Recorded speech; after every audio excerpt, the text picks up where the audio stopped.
Okay, everybody, this is my spoiler review of Silo Season 2, Episode 4, The Harmonium. Please hit that sub button so you don't miss one of my reviews of Silo, and it helps in so many ways you have no idea. So I'm going to break my review into two parts. We're going to start with everything going on in Silo 17, and then we'll go to everything going on in Silo 18. Now, we'll see the relationship of Solo and Juliet really develop here. And it really is a motherly relationship she has with Solo, like taking care of her kid the way he's behaving. And I love that while she's trying to work and figure things out, he's just telling her different stories about different things she's never heard of, like describing the circus, describing elephants. And I like that a lot of these things set up had payoffs later in the episode. I also like he compares Juliet to Captain Nemo, both of them being super intelligent, a rebel, and mysterious, so it's a perfect comparison. And we also got a big water theme going on throughout the episode. What was interesting is at one point, Solo in the classroom recognizes a backpack belonging to Lapis. He says, "She used to sit next to me, was a funny girl, always cracking me up."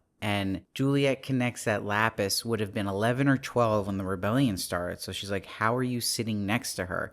So this is now going to be the big mystery about how old Solo really is. And we have to kind of see that confirmed, because in the book, I'm pretty sure people have said, I haven't read the book, that they do confirm his age at some point. But here, we just don't know. So it's going to be an interesting mystery in that sense about Solo. And then she asks about his eye, which touches a soft spot. So that's another big mystery. What is going on with that eyeball? What happened to him? Because in all of this, there's a huge trauma that's making him behave the way he does, besides being alone for so long. So Solo starts playing the harmonium to show Juliet that there's something that can actually work here. So he gets to show some of his intelligence off, and that they can use it to push air down a tube. But I love throughout this, Solo starts getting paranoid that he didn't lock the vault. This is his main task, his job for the day. And there's a lot of people who have theories that someone else is in that silo with them, because there's been a lot of shots from the point of view of someone watching them. So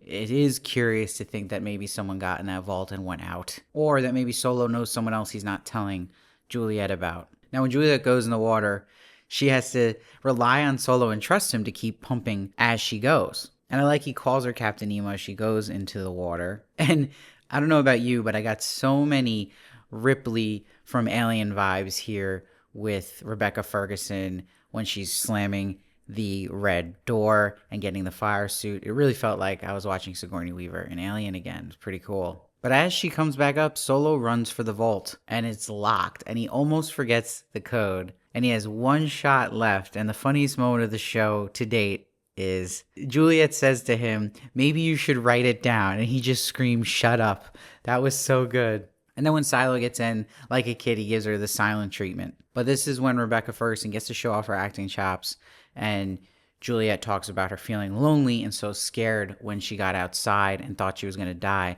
but she kept walking. And this is like a deep connection to me here too, because we have this Nemo theme going on. It's also ironic that there's like a Finding Nemo theme here too, where her saying just keep walking felt like that message of just keep swimming. She says, I know what it likes to be scared, Solo. You're not the only one. And she calls herself Captain Nemo. And she says, tell me about the circus. And what I love about the character of Juliet, she is very observant of people and how to say things that will work with communicate with them. She's good at communicating in general. And when she asks things with long noses, what were they called? He doesn't answer. She's about to leave. And then he finally comes out and says elephant. So I thought that was a very strong episode with her and Solo.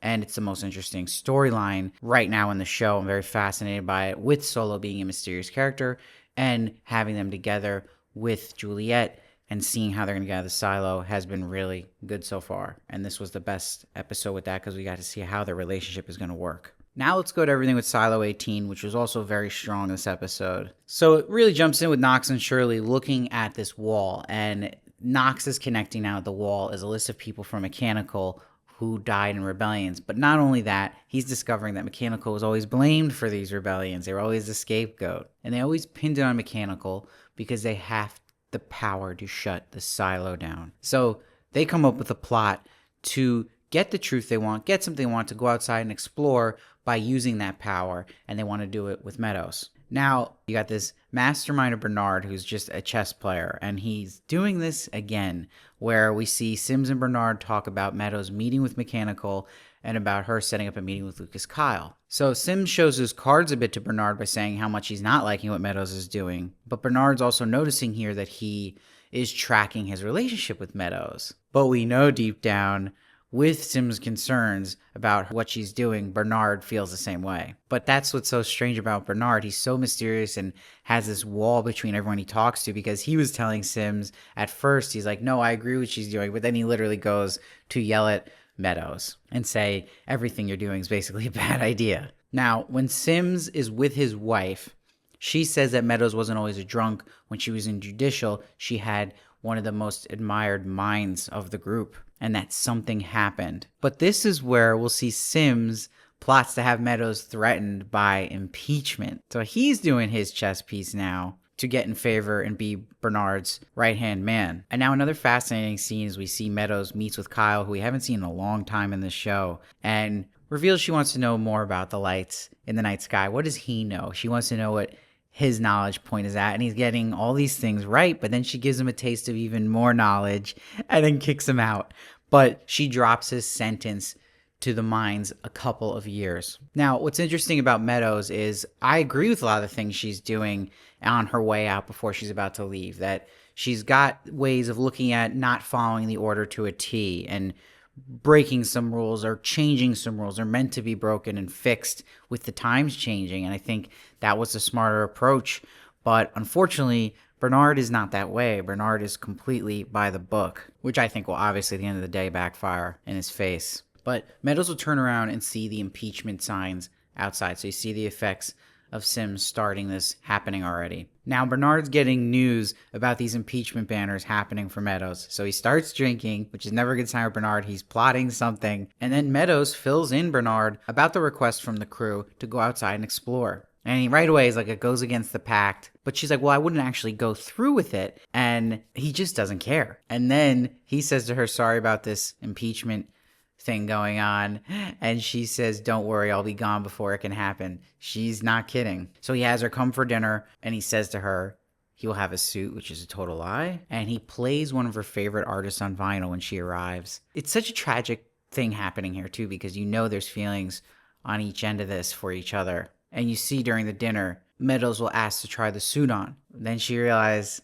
she's been poisoned. He reveals it's the mushrooms because he wasn't sure if she'd actually drink the wine. She says, why? He said, I must follow the order.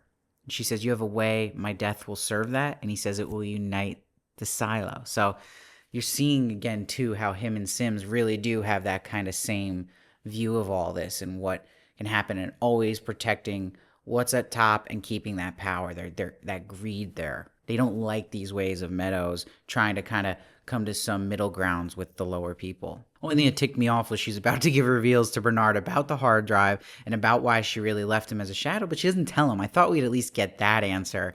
So that was a little frustrating. Like, wait, you couldn't give us one of those reveals? You just teased two of them? But I love this moment where Bernard gives the VR goggles to her and shows her outside Costa Rica in 2018. And it's a really sad, emotional moment because he knows he can't let her outside like she wants, or to go to the cafeteria like she wants, to see the outside. Shows him through the VR. And she says, what did they do, Bernard? How did they lose this world?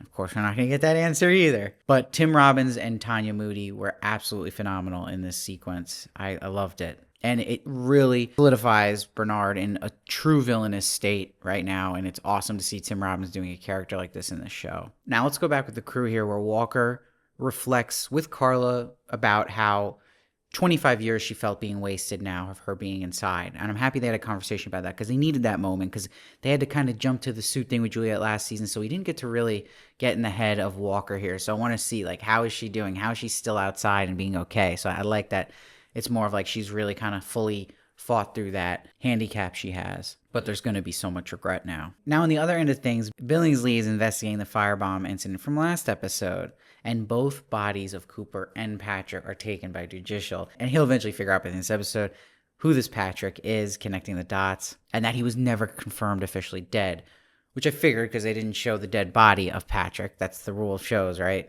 So that's important because he'll be the one to reveal how Sims gave him this plan. And this is obviously how Billingsley is going to figure out what's really going on. So I'm happy they're adding like a detective work again because it's one of the best things this show does. Now, when our crew starts going up the silo and we see Knox confronts this man who looks like Jesus from the top, where they're both doing some kind of weird Wolverine impression showdown in this moment. But there's a cool reveal when Carla drops a red ball to alert Mechanical to hit the power. That was so awesome and a great idea. And Knox says power stays out until we see the judge. That gets Bernard to show up, and he gets him to put the power back on because he says he'll bring him to the judge. And it's a trap. Again, Bernard is one step ahead of everybody. He is the ultimate chess master. He frames Knox and Shirley as killing Meadows. Bernard, you sly dog. And I love they threw in this line to make this clear that he knew Sims was behind the impeachment. He says, I believe good will come of it. Still, I know you were behind it, Rob, and calls him by his first name. So very interesting. And I'm curious to see how much resentment now Bernard will have towards Sims, even though the situation Sims put him in, he agrees with how to have handled it like Sims would have, but obviously he wouldn't want to be in that situation in the first place because he had clear feelings for Meadows. It's not the way he wanted things to go down. Now we get the Sims rally speech, and honestly, Common gets a lot of slack. I've given him a little slack for his acting sometimes in this show, but I thought this was the best acting Common's done in the show by far when he does this rally speech. And you see how they frame it to the people that they wanted to open the airlock Mechanical, but Judge Meadows refused. So they're making her this hero now, so flipping it again so that this will make the silo go after Mechanical, the higher levels. And ends the episode with the top going down towards the bottom, so things are starting to heat up. So for me, this was the best episode of the season. I'm giving it an 8.7. It had really good pace. Everyone's plots were moving forward. I really loved everything with Bernard and Meadows, and I really liked everything with Juliet and Solo. So it's good there's more dialogue happening now, better relationships forming. And I hope through everything going on with Mechanical that will start to, hopefully in the next episode, get a little more into Knox and Shirley and their characters. That's the thing that's kind of the weakest part for me right now. But I'm excited to see what happens. Things are picking up. Good pace here. Every plot's moving forward. And I can't wait to see where this goes now because it's going to be intense no matter what, right? Because they're literally running down these stairs. So let me know what you thought of it down below. I'd love to hear your thoughts. I read every comment. Try to respond as many as I can. Hit that sub button. It helps in so many ways. And I'll see you next time.